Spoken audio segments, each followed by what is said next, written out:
Another way to work the hamstrings is by using the foot holder. Remember, to get into this position, you want to have the person start with the turnout position. So bring the glide board out and then have them lead with the heel to get into the foot holder. Perfect, 1 foot at a time. And then we're going to start the person and or the patient sitting. So you're going to have them just do a simple hamstring curl. You can be supported with your hands behind you. This might be where you start someone and then you might progress to a forearm position where they're resting a little bit more on their elbows.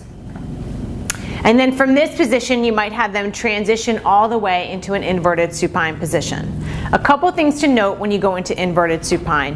One is range of motion. If you feel like you hear the board topping out or you don't see the range you want, you need to position the buttocks closer to the top edge of the glide board. Maybe when they lie back, you might cue to really feel like they're almost sitting on the top edge, off the top edge rather, and when they lie back, their buttocks is very close to that top edge.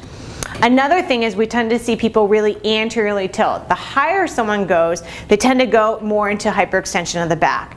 To help avoid this, I will have maybe 1 foot go to turnout, place it on top of the foot holder, and sometimes that's enough to passively position the spine.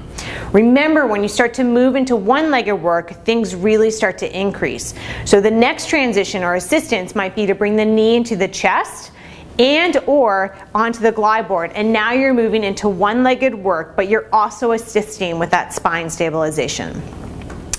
So from this exercise, a couple things you can also do if someone has a little bit of trouble lying inverted. Remember, you can bring the glide board up or maybe add some pillows to prop that person up. Now, to take the hamstring curl and really add on another core level, I'm going to have Jeff sit up and transition his left foot back into the foot holder. He's going to stay seated, and maybe I might have him do a few repetitions with his hands behind him and then start to decrease that resistance and assistance with his hands and bring his hands in front. And now he can add a lever change by bringing some arm movements into play. So start to think of this hamstring curl not just by lying on your back, but think of all the different ways that you can layer it to challenge your patient.